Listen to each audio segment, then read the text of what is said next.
ಕನ್ನಡಿಗರಿಗೆ ನಮಸ್ಕಾರ. ನಾವು ಈಗ ನಮ್ಮ ಎಲ್ಲ ಹಿಂದೂಗಳಿಗೆ ಪವಿತ್ರವಾದಂಥ ಸ್ಥಳ, ಜ್ಯೋತಿರ್ಲಿಂಗಗಳಲ್ಲಿ ಮಹತ್ವವಾದಂತಹ ಕಾಶಿ ವಿಶ್ವನಾಥನ ಸನ್ನಿಧಾನದ ಮುಂಭಾಗಲಲ್ಲಿ ನಾವು ನಿಂತಿದ್ದೇವೆ.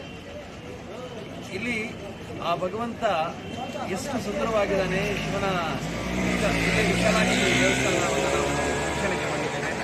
ನಮ್ಮೆಲ್ಲ ಸ್ನೇಹಿತರು ಸೇರಿಕೊಂಡು ಈಗ ಕಾಶಿ ವಿಶ್ವನಾಥನ ಅಭಿಷೇಕದ ಕೆಲಸವನ್ನು, ಅಲ್ಲಿ ಅಭಿಷೇಕವನ್ನು ಮಾಡಿ ನಾವೆಲ್ಲರೂ ಸಂತೃಪ್ತರಾಗಿದ್ದೇವೆ. ನಮ್ಮೆಲ್ಲರ ಭಕ್ತಿ ಭಾವವನ್ನು ಅಲ್ಲಿ ಸಮರ್ಪಿಸಿದ್ದೇವೆ.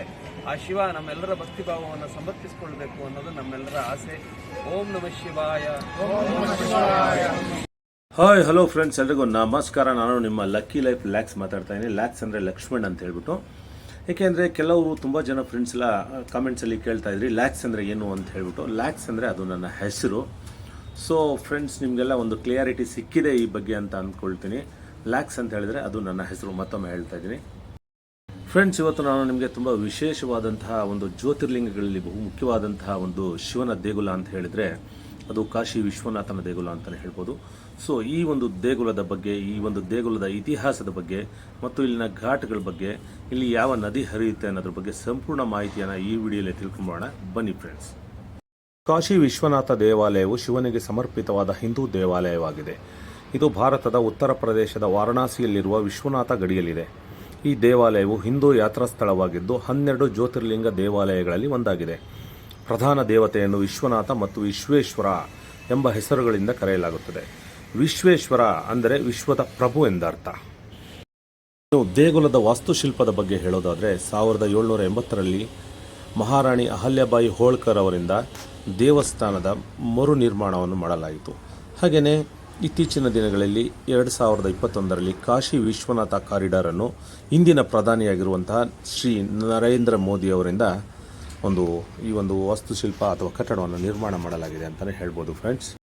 ಮತ್ತು 2021ರಲ್ಲಿ ದೇವಾಲಯ ಸಂಕೀರ್ಣದ ಪ್ರಮುಖ ಪುನರಾಭಿವೃದ್ಧಿ ಪೂರ್ಣಗೊಂಡಿತು ಮತ್ತು ಗಂಗಾ ನದಿಯನ್ನು ದೇವಾಲಯದೊಂದಿಗೆ ಸಂಪರ್ಕಿಸುವ ಕಾಶಿ ವಿಶ್ವನಾಥ ಧಾಮ ಕಾರಿಡಾರ್ ಅನ್ನು ಪ್ರಧಾನಿ ಮೋದಿ ಅವರು ಉದ್ಘಾಟಿಸಿದರು. ಇದು ಸಂದರ್ಶಕರ ಸಂಖ್ಯೆಯಲ್ಲಿ ಹಲವು ಪಟ್ಟು ಹೆಚ್ಚಳಕ್ಕೆ ಕಾರಣವಾಯಿತು. ಇದು 2023ರಲ್ಲಿ ದಿನಕ್ಕೆ ಸರಾಸರಿ 45,000 ಯಾತ್ರಿಕರೊಂದಿಗೆ ಭಾರತದಲ್ಲಿ ಅತಿ ಹೆಚ್ಚು ಭೇಟಿ ನೀಡುವ ಹಿಂದೂ ದೇವಾಲಯಗಳಲ್ಲಿ ಒಂದಾಗಿದೆ ಅಂತಲೇ ಹೇಳ್ಬೋದು. ದೇವಾಲಯದ ಒಟ್ಟು ಆಸ್ತಿ 2024ರಲ್ಲಿ 6 ಕೋಟಿಗಳಿಗಿಂತ ಹೆಚ್ಚು ಎಂದು ಅಂದಾಜಿಸಲಾಗಿದೆ ಫ್ರೆಂಡ್ಸ್. ಯಾರೆಲ್ಲ ಮೊದಲನೇ ಬಾರಿಗೆ ನಮ್ಮ ಒಂದು ಚಾನಲ್ನ ನೋಡ್ತಾ ಇದ್ದೀರಾ, ದಯವಿಟ್ಟು ಸಬ್ಸ್ಕ್ರೈಬ್ ಮಾಡ್ಕೊಳ್ಳಿ, ಲೈಕ್ ಮಾಡಿ, ಶೇರ್ ಮಾಡಿ. ನೀವು ಹೀಗೆ ಮಾಡೋದ್ರಿಂದ ನಾವು ಮಾಡುವ ಮುಂದಿನ ವಿಡಿಯೋ ತಮಗೆ ಆದಷ್ಟು ಬೇಗ ಬಂದು ತಲುಪುತ್ತೆ ಅಂತ ಹೇಳ್ಬೋದು.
ಇನ್ನು ಇತಿಹಾಸವನ್ನು ನೋಡೋದಾದರೆ ಸ್ಕಂದ ಪುರಾಣವು ಕಾಶಿಖಂಡ ಎಂಬ ಶೀರ್ಷಿಕೆಯ ಒಂದು ಭಾಗವನ್ನು ಹೊಂದಿದರೆ, ಬ್ರಹ್ಮವೈವರ್ತ ಪುರಾಣವು ಕಾಶಿ ರಹಸ್ಯ ಎಂದು ಕರೆಯಲ್ಪಡುವ ಒಂದು ಭಾಗವನ್ನು ಒಳಗೊಂಡಿದೆ.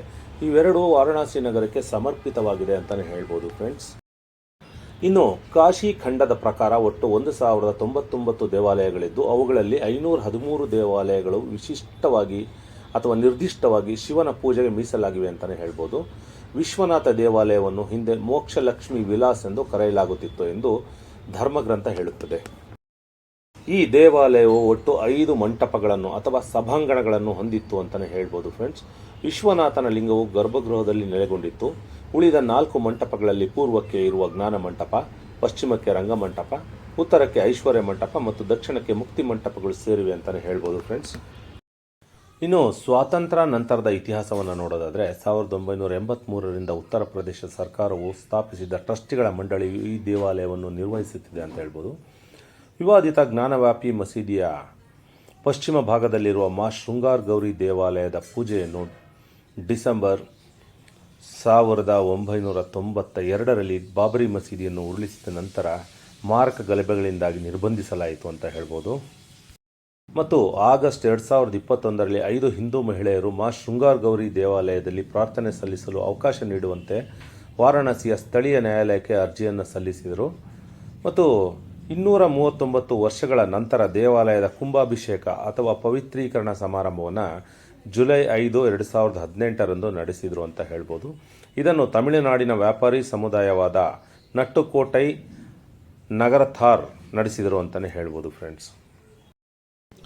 ದೇವಾಲಯ ಮತ್ತು ಗಂಗಾ ನದಿಯ ನಡುವೆ ಪ್ರಯಾಣಿಸಲು ಸುಲಭವಾಗುವಂತೆ ಮತ್ತು ಜನದಟ್ಟಣೆಯನ್ನು ತಡೆಗಟ್ಟಲು ಹೆಚ್ಚಿನ ಜಾಗವನ್ನು ಸೃಷ್ಟಿಸಲು 2019ರಲ್ಲಿ ಪ್ರಧಾನಿ ನರೇಂದ್ರ ಮೋದಿಯವರು ಕಾಶಿ ವಿಶ್ವನಾಥ ಕಾರಿಡಾರ್ ಯೋಜನೆಯನ್ನು ಪ್ರಾರಂಭಿಸಿದರು.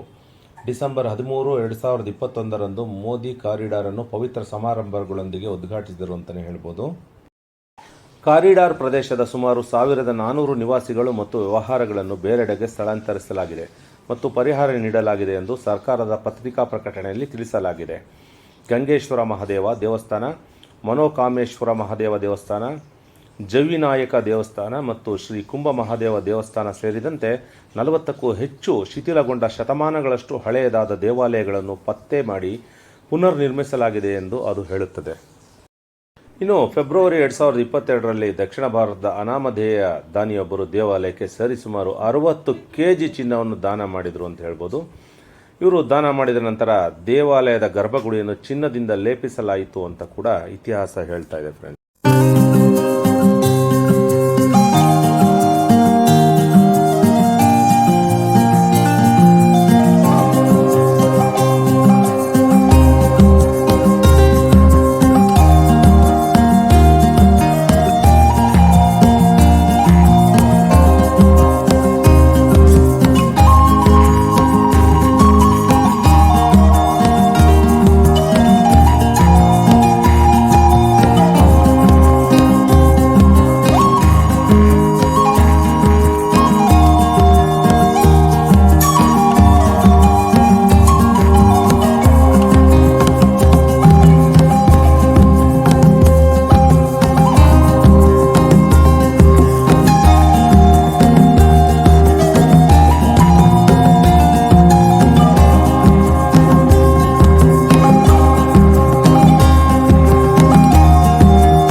ಇನ್ನು ಸಾರಿಗೆ ಮತ್ತು ವಸತಿಯ ಬಗ್ಗೆ ಹೇಳೋದಾದರೆ ಬನಾರಸ್ಗೆ ಹೋಗಲು ಗಾಳಿ, ಭೂಮಿ ಮತ್ತು ನೀರಿನ ಮೂಲಕ ಹೋಗಲು ಸಾರಿಗೆ ಆಯ್ಕೆಗಳಿವೆ. ಲಾಲ್ ಬಹದ್ದೂರ್ ಶಾಸ್ತ್ರಿ ಅಂತಾರಾಷ್ಟ್ರೀಯ ವಿಮಾನ ನಿಲ್ದಾಣವು ನಗರ ಕೇಂದ್ರದಿಂದ ಸರಿಸುಮಾರು 22 ಕಿಲೋಮೀಟರ್ ಮತ್ತು ದೇವಾಲಯ ಸಂಕೀರ್ಣದಿಂದ ಸರಿಸುಮಾರು 25 ಕಿಲೋಮೀಟರ್ ದೂರದಲ್ಲಿದೆ. ನಗರದಲ್ಲಿ 2 ರೈಲ್ವೆ ನಿಲ್ದಾಣಗಳಿವೆ. ಅವುಗಳೆಂದರೆ ವಾರಣಾಸಿ ಕಂಟೋನ್ಮೆಂಟ್ ನಿಲ್ದಾಣ ಮತ್ತು ಕಾಶಿ ರೈಲ್ವೆ ನಿಲ್ದಾಣ. ಶ್ರೀ ಕಾಶಿ ವಿಶ್ವನಾಥ ದೇವಾಲಯ ಟ್ರಸ್ಟ್ ನಡೆಸುತ್ತಿರುವ ಅತಿಥಿ ಗೃಹ ಸೇರಿದಂತೆ ವಿವಿಧ ಧರ್ಮಶಾಲೆಗಳು, ಬಾಡಿಗೆ ಅತಿಥಿ ಕೊಠಡಿಗಳು ಮತ್ತು ಇತರ ಹೋಟೆಲ್ಗಳು ಮತ್ತು ವಸತಿ ಗೃಹಗಳು ಹತ್ತಿರದಲ್ಲಿ ವಿವಿಧ ಬೆಲೆಗೆ ಲಭ್ಯವಿದೆ ಅಂತಲೇ ಹೇಳ್ಬೋದು ಫ್ರೆಂಡ್ಸ್. ಈ ದೇವಾಲಯದ ಬಗ್ಗೆ ನನಗೆ ಗೊತ್ತಿರುವಷ್ಟು ಮಾಹಿತಿಯನ್ನು ನಿಮ್ಮೊಂದಿಗೆ ಹಂಚಿಕೊಂಡಿದ್ದೀನಿ ಫ್ರೆಂಡ್ಸ್. ಇದರೊಂದಿಗೆ ಈ ವಿಡಿಯೋವನ್ನು ಮುಗಿಸ್ತಾ ಇದ್ದೀನಿ. ಹಾಗೂ ಇದೇ ಥರದ ಇಂಟ್ರೆಸ್ಟಿಂಗ್ ಕಂಟೆಂಟ್ಗಾಗಿ ಲಕ್ಕಿ ಲೈಫ್ ವ್ಲಾಗ್ಸ್ ಚಾನಲ್ನ ಸಬ್ಸ್ಕ್ರೈಬ್ ಮಾಡ್ಕೊಳ್ಳಿ. Love you all. Bye see you.